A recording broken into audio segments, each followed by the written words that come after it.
Morning guys, hope you're good. New week, just going to have a look at the charts, see what I'm potentially interested in. I also wanted to cover the way that I'm going to approach this challenge, and it isn't like how I trade my personal account. There's the trade from last week. I don't make 2% on a single trade very often on my personal account. I never aim to do that. I'm a really low risk trader, and that, in my opinion, is the only way to survive long term. So, a funded challenge trading approach is not like real trading, in my opinion.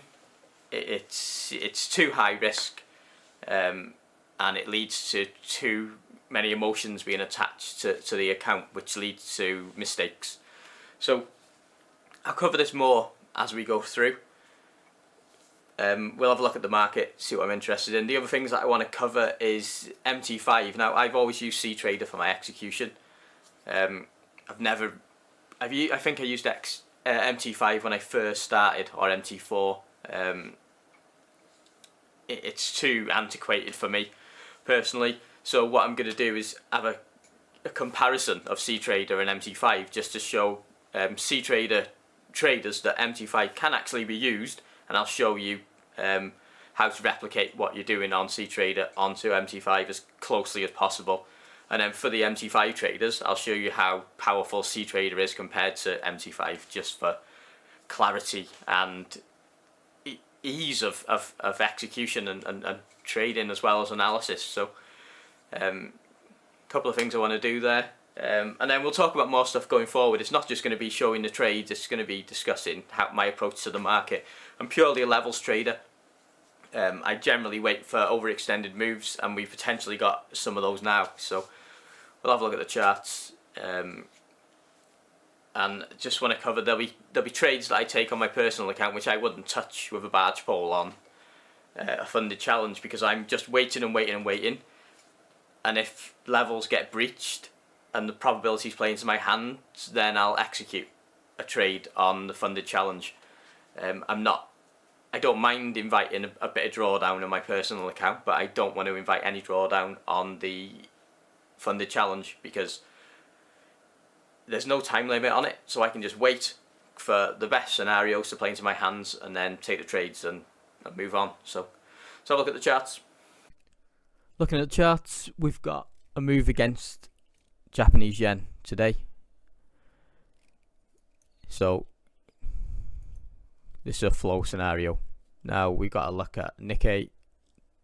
That has been responsible for the move, but it's not pushing new highs currently.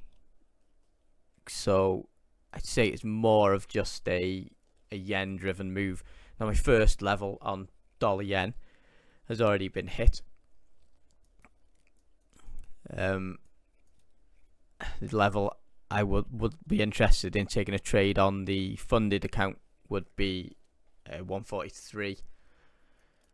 We might not get there, but that's I'm happy to miss. I don't care about getting into trades. I just want the probabilities to play into my hands. That's my approach to all of my trading. And then pound yen.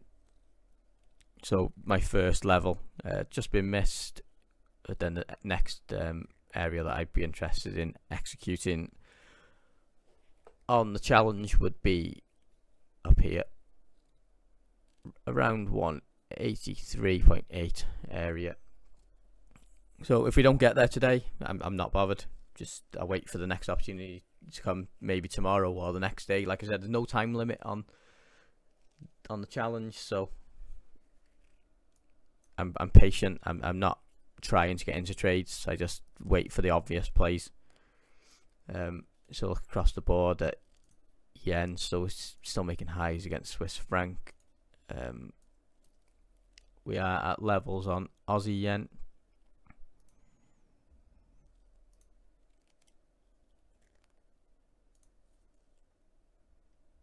Not far off on EJ, so there's not a lot of interest for me on the markets today. Just that yen scenario, that if price gets to the level I'm interested in, I'll take the trade. So you're going to find most videos are like this, quite boring, not much of interest, but this is the approach that I'm having to the funded challenge. A lot of traders won't like that approach because they're desperate for action every day, and that's part of the reason that most traders don't do very well in the markets. And if I don't have a trade for a day or 2 days or 3 days, whatever, I don't care. It's like I said, I just wait for the probabilities to play into my hands, and when they do, then I get interested. So those are the plays that I'm looking for today: pound yen, dollar yen, and if anything else comes up, I'll make sure I get that in the video and post that tomorrow as well. Okay, cheers guys.